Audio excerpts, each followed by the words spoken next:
we Hey, still recording? I think we are. yeah, Yeah. Okay. All that's right. fine. Editing.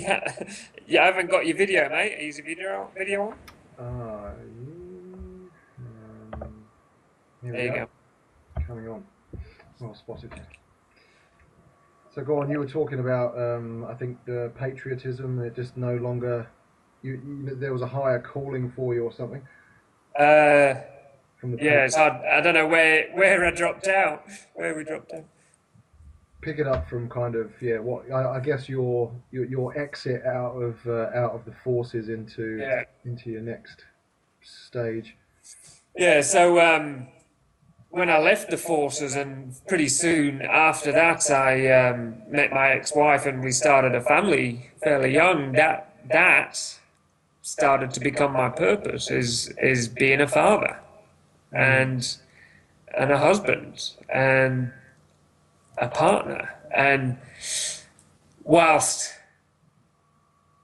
I know very strongly at that time that did, of course, it was that's an extremely important and honourable thing to do.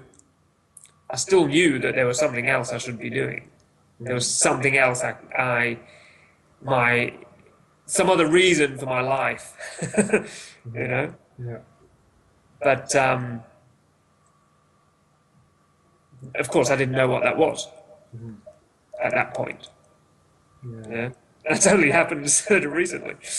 Yeah, and it's interesting, isn't it? I think the sort of metaphor of the crock of gold is such a good one, and as a man, you look at these different, probably pretty unconsciously, you're looking at these different stages of development when it comes to your purpose, and you look at it and you just kind of go, wow, this is it, and this is me, this is going to be me, for the rest of my life, and and it's almost the illusion, that you can kind of, that you think this will be fulfillment, for the rest of your life, and at that, particular moment of time, it is. And let me take the example of, if we're looking at, that sort of orange, materialistic, capitalist sort of mentality and stage of development, Yeah, then I guess the promise at that stage of development is around, lots of money, material gain, big house, big car,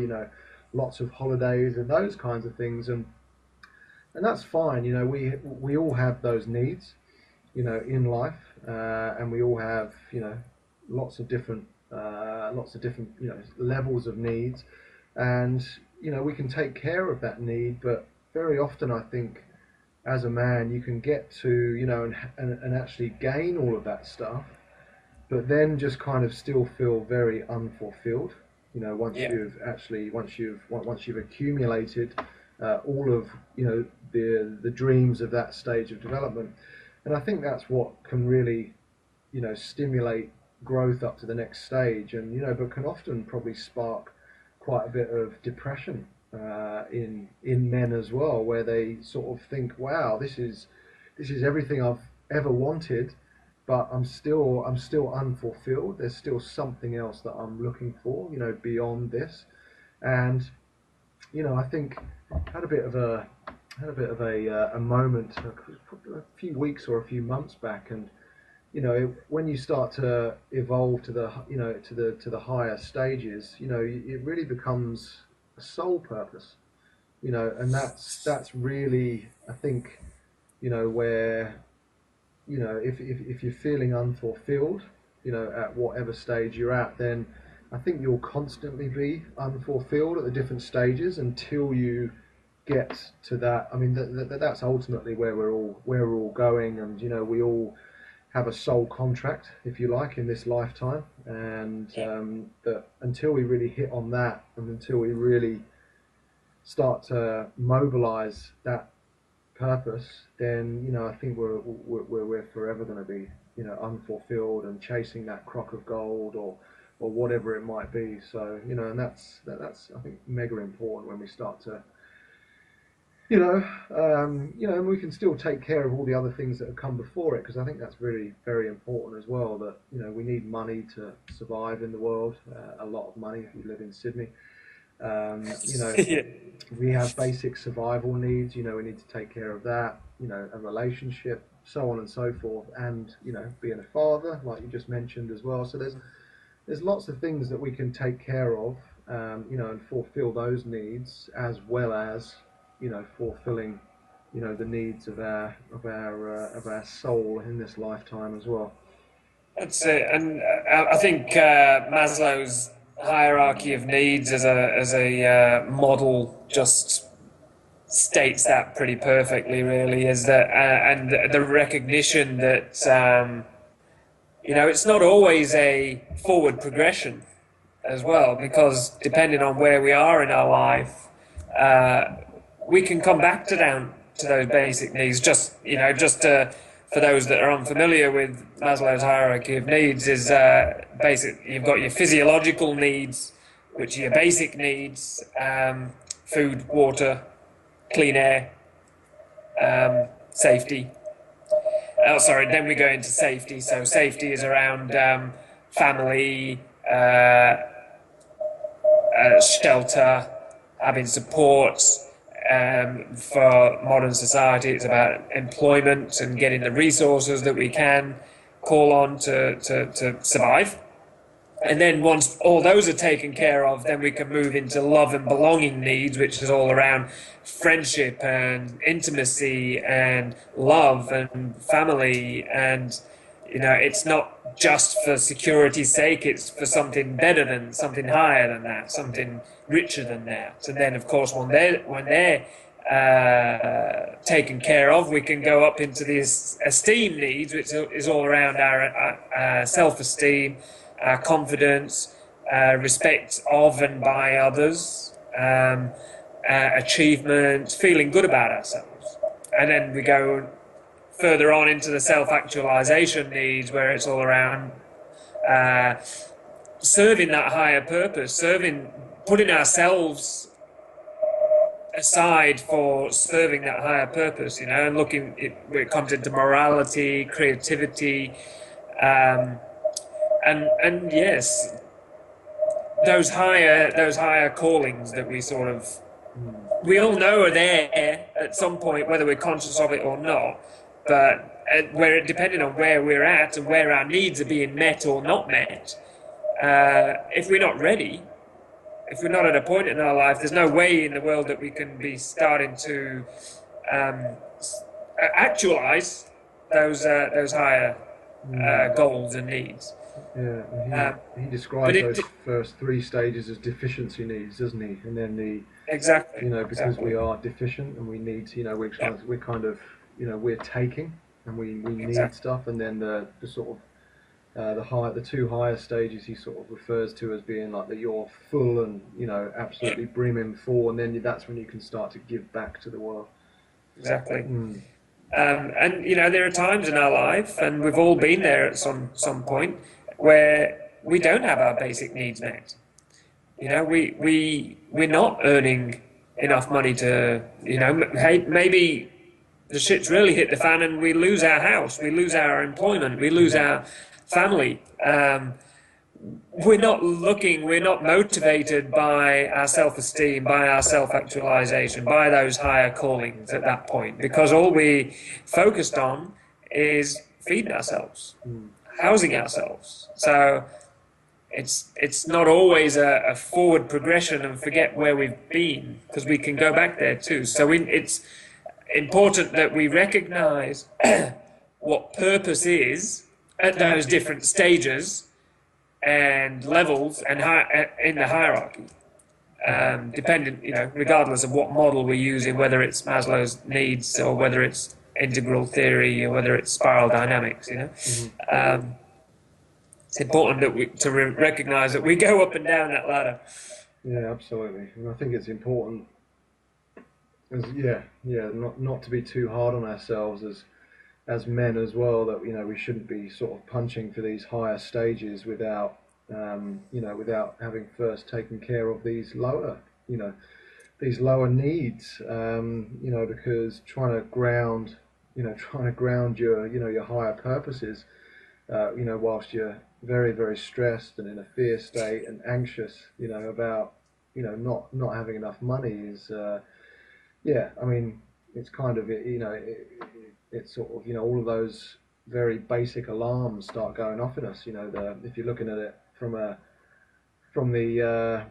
trine, how do you pronounce that? The trine brain, where Triune brain. trine brain, where Paul MacLean talks about, we have a reptilian, Yeah. brain, a mammalian, and a paleo mammalian brain as well, and it's very much if we're not taking care of those kinds of reptilian needs of safety, sustenance, and sex, then we're going to be a stressed reptile. And if we're looking at it from a physiological standpoint, and we're pumping out lots of cortisol and adrenaline into our systems because we're stressed, then the ability for us to be able to actually connect with that higher purpose becomes very restricted in a sense.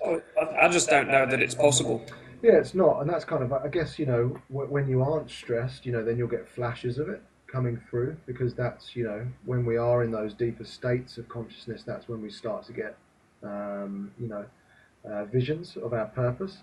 But then, those kinds of things will very quickly shut down if we're stressed out and not earning enough money, or we're struggling in relationship with our partner, or those kinds of things. We just become very nervous, and we contract, and we don't have these very expansive views as well. And as you mentioned, we can go in and out of those different levels of our purpose very, very quickly, moment to moment, hour to hour, and week to week. So it's it's all very, very fluid. It is definitely. I just want to share an experience I've had in the last few weeks, actually, which is poignant. I feel that in this time in my life, I'm very much on purpose. I'm very clear, or have been very clear, of what I'm supposed to be doing and how I'm supposed to be doing it, and what my reason for being is. I came up with the experience, or I was hit with the experience a few weeks ago where that wasn't right. It wasn't. I was unclear on what that meant, and no matter what I did, if I'd go to the computer and try and sit down and write or organize things or help try to promote my business. No matter what I did, it was like there was a force field over my computer. I couldn't write. I couldn't do anything.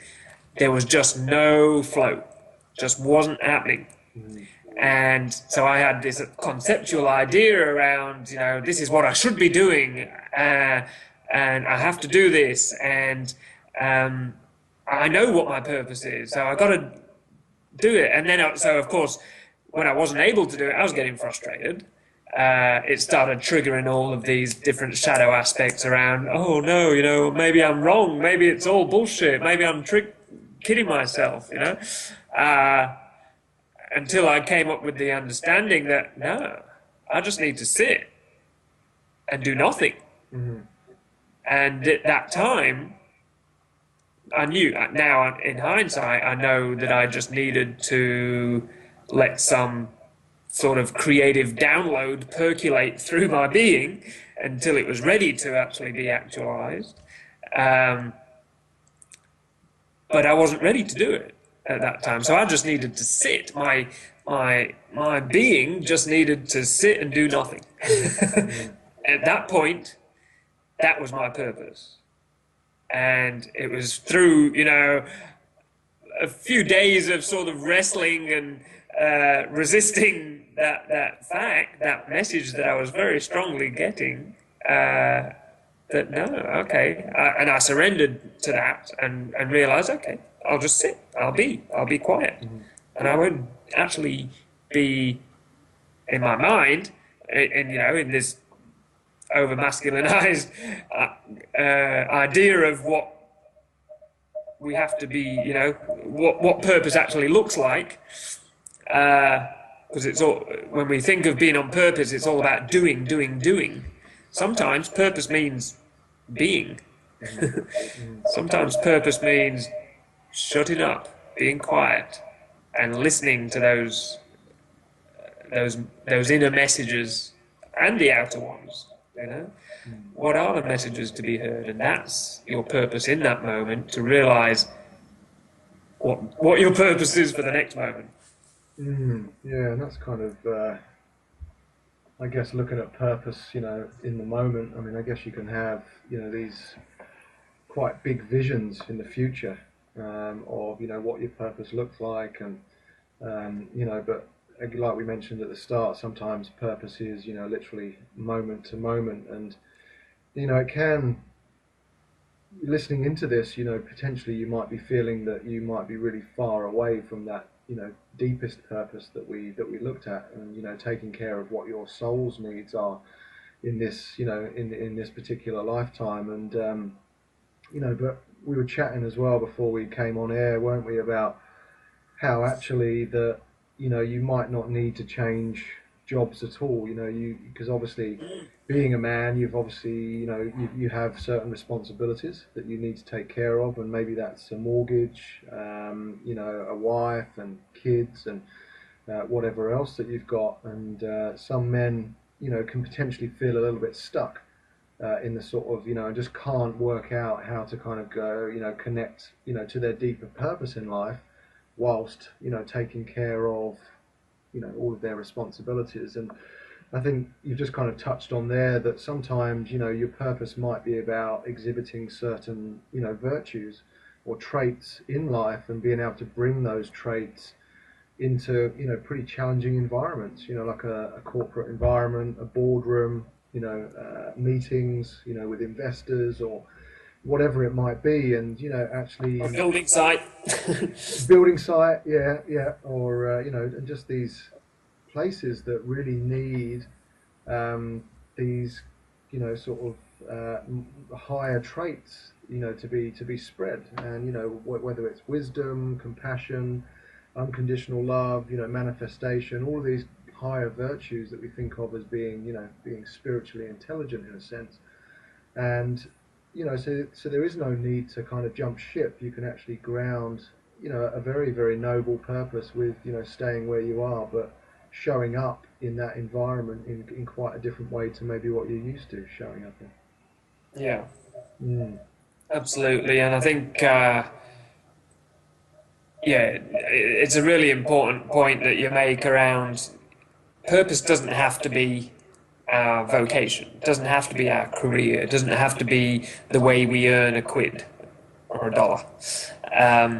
It's like you say, you can be in the most boring dead-end job, but be there, fully present, fully on purpose, and be really aligned with yourself and with what you're doing, rather than thinking out there somewhere, that, okay, I'm bored, this isn't fulfilling me, it's not feeding me on all this level.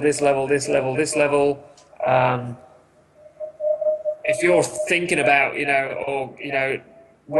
using energy and aspects of your consciousness that are projected out into some imagined idea of what it is that you should be doing, in that moment you're not present.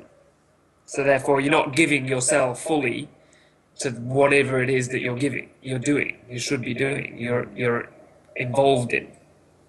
Whether that's dealing with a client, whether that's building a house, whether that's digging a ditch, whether that's being in the boardroom.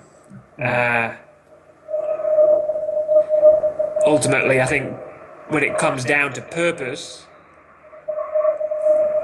purpose and presence are intrinsically linked. I feel that the two are, it's like I'm just getting this image of they're the two sides of the eight, the two circles in the eight. They work together, and that's infinite. If you're present, you're on purpose.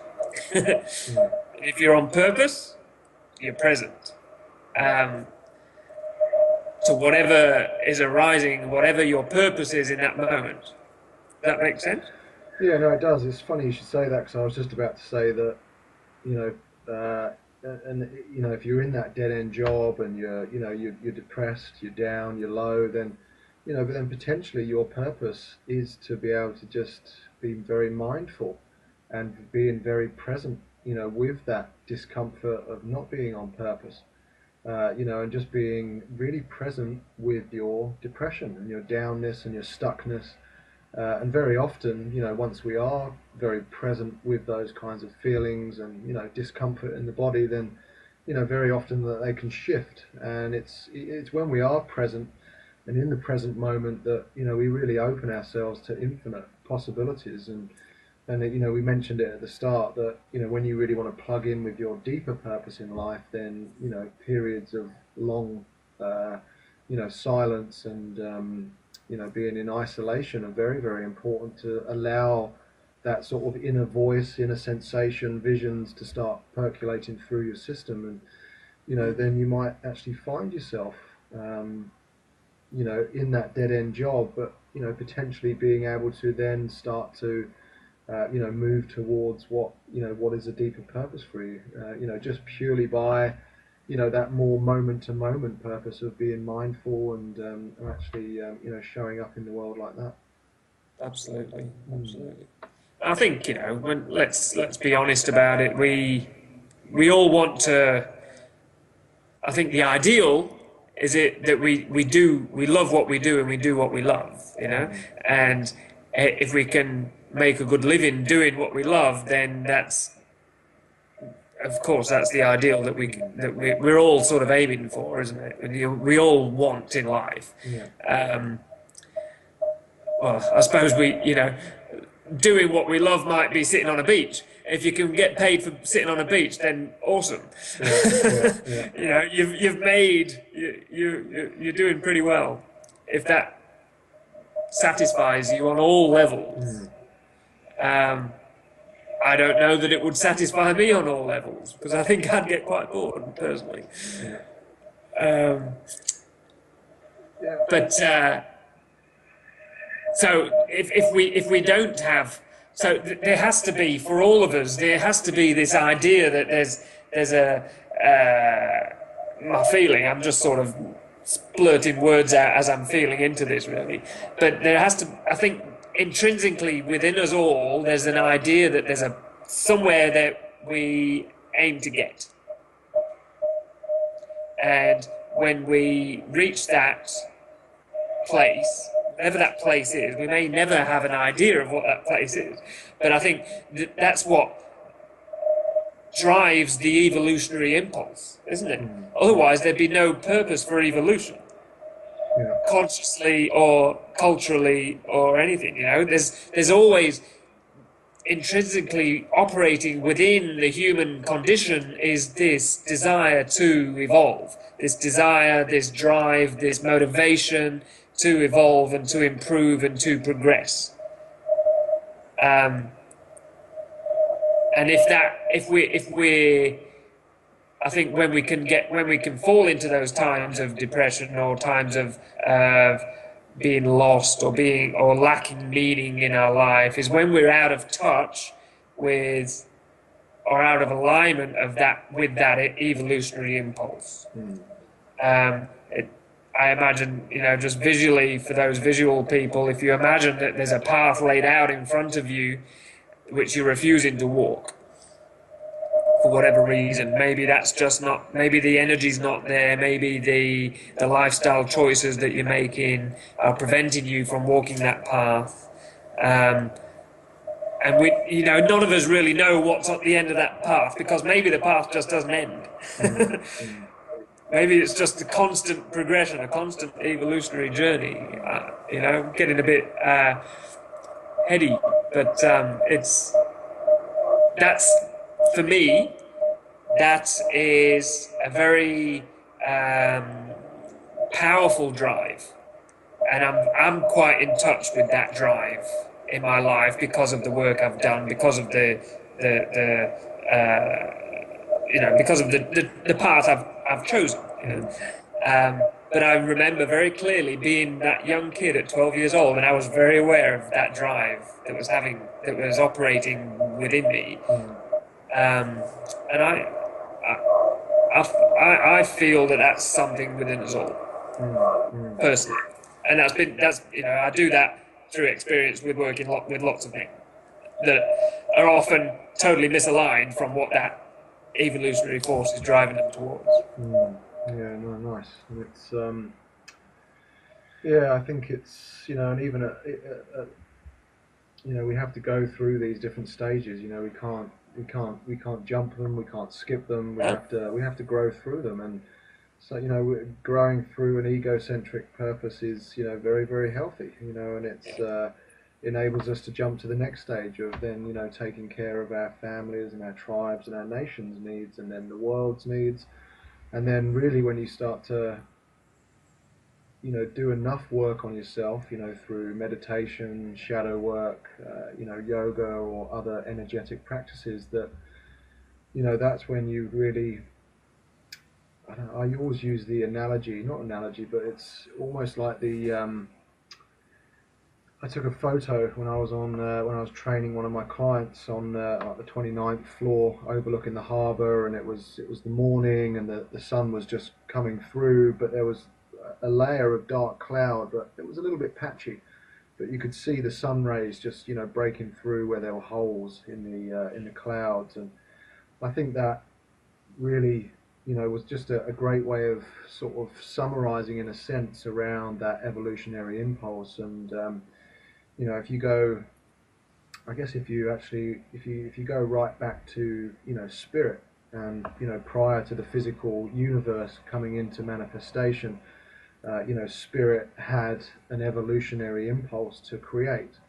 And so at the moment of the Big Bang, it literally threw itself out in a process of involution, as it were. And then ever since then, we've been going through this process of evolution to get back to, or to be able to recognize ourselves as spirit. And I think what you were just talking about with regards to the evolutionary impulse, another way of putting that is it's a gentle persuasion towards union with spirit. And there's no other force in the universe. I think what is there? There's strong, weak, and electromagnetic, and maybe there's 4 forces, but none of those forces can equate to cells joining to cells and create, or atoms joining to atoms and creating molecules joining together with other molecules. So there's this constant force in the universe that's driving us towards union. And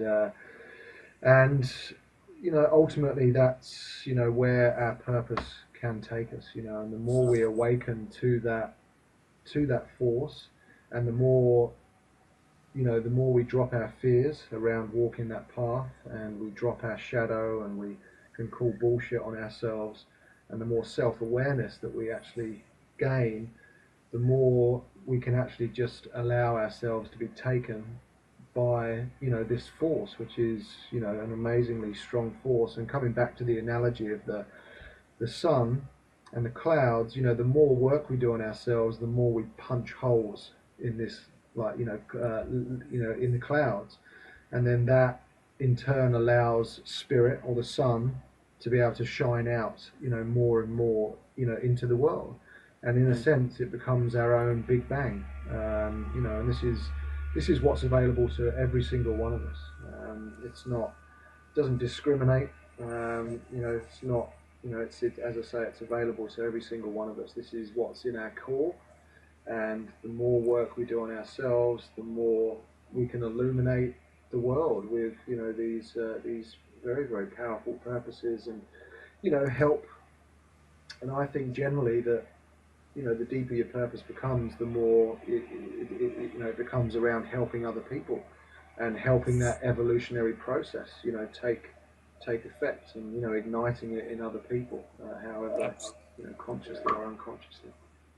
Absolutely. What a beautiful picture. What a beautiful picture. And yeah, I mean, you look at Maslow's hierarchy of needs. When you get into that top of the pyramid, it's all about others. It's all about unification. That analogy that you laid out there with the coming together of atoms, and molecules and ultimately people, community,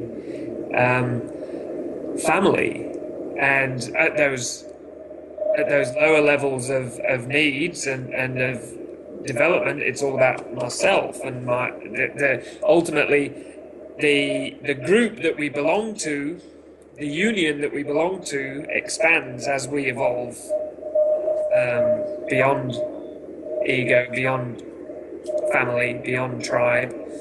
And you look at positive psychology, Martin Seligman's positive psychology work, where the happiest people in the world are those that are helping others.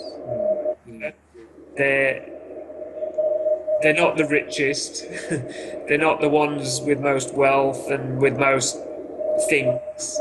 They're the people that put themselves aside for the life of others, and actually make a conscious effort to connect and to help. And I think one of the biggest the biggest regret that people have on their deathbed is wasting all their life working in a job which kept them separate and kept them from their families and kept them from their loved ones. Yeah, and I think if we can, as men, certainly aim for at some stage in our life the crossroads of where the world's needs, our passion, and also taking care of our responsibilities, where those crossroads meet. That's certainly a very powerful space that we can be living our life. Absolutely. I think that actually leads us on to, like, when I'm working with a client to help them sort of get in touch with where their purpose lies. If they feel that there is something that they should be doing, but they just need a bit of help on working out what that actually is, as we all do from every day. I get them to draw 3 circles that overlap each other. In one circle, I get them to write down things that they're good at, their skills, their qualities, their gifts. In another circle, I get them to write down things that they enjoy. Whether it's sport, whether it's family, whether it's kids, whatever it is. And in the other circle, I get them to write down what really pisses them off. What is their heartbreak in the world? And generally, when you get to that, the overlap in the middle, there's your purpose. That is where you are going to be most driven by joy, by your skills, and you're obviously continually developing those skills. But most importantly, your passion. And if your passion isn't there, you won't enjoy it. The passion is that creative force of the universe that we're talking about. That's the evolutionary impulse. It's that passion to get up in the morning and put yourself in action, however you're drawn to do that in that moment. And then once you work out, okay, this is what this could possibly look like if I can mix all of these 3 circles together, and okay, what is it I need to do in this moment to align myself with that? And maybe there's not much you can do at this point because you don't know what that looks, but maybe all you can do to align yourself with that is just feel what that would feel like, and imagine what your life would look like if that was how you were living it. And if you start to make that imagined projection a felt reality, you're there. You've got a point to come back to, to always remind yourself. And then from there, you can start to make your vision boards. You can start to think about what you want to put into place and to put yourself in track to actually making that a full lived reality in your life. If it is a vocation, if it is a career, then there are obviously practical things you need to start putting into place to make that a reality. If it is just about being more present with your kids, then it's fairly obvious what you need to do. There may be certain changes in your lifestyle that you need to be putting into place to make that easier for you to do. Again, it's just really being clear that it doesn't have to be your job. Maybe your purpose is about really connecting with your mother, your father, and mending some of those wounds that have been created from childhood, which you've been resisting. And who knows? Sounds good. I think it's probably a good place to look at wrapping up. That sounded like a bit of a wrap up. I wasn't sure where tonight was going to go. I was looking at the content and just kind of going, wow, man. All right, we've got a few points to make, but anyway, we're there on about 56 minutes. So we've managed to carry on talking for a while. So, anything else you'd like to finish off with, Nic, before we sign off? No, I think that little practice I laid out there is a really important thing to start to look at, and write down those 3 circles and start putting your gifts in one, your skills in one, what makes you happy, what you enjoy in the other, what annoys you, what your heartbreak is in the other, and then see where they meet, and what you can then start to put into practice. Sounds good. Good advice. And just let it happen quite organically. That would be my, there's certainly those, you can definitely do those practices. And then a lot of sitting is probably required for, to allow the kind of bones or the flesh to come onto the bones, and that's very important as well. So and don't be too hard on yourself if you're not exactly where you want to be at the moment. It's a lot of conditioning that we're under with regards to what we're currently doing in life and what our purpose is, and absolutely it's not easy to overcome. So go easy. And also we need to add there is sometimes when we work out what that actually means, what that purpose actually means, it can be quite scary because it means actually making some change. And it means maybe putting ourselves on the line to start to create change in the world as well as in your life, and that can bring up all sorts of fear and doubt and self-defeating thoughts. So we need to be with that. We need to be with that. It's certainly not going to be a comfortable ride. And generally, if you're not hitting against some discomfort, you're missing the mark. Very true indeed. All right, Nic. Well, listen, great to talk. Absolutely, as always. And if you'd like to contact myself to talk about purpose in a little bit more depth, and would like any coaching on it, then you can contact me at www.manupproject.com.au. And likewise, you can contact me at soulcraft.com.au. Thanks, guys. Awesome, Nic. Good to have you along once again, and catch up with you in a fortnight or so. Yeah, absolutely. Until next time, take care, guys. Cheers, buddy.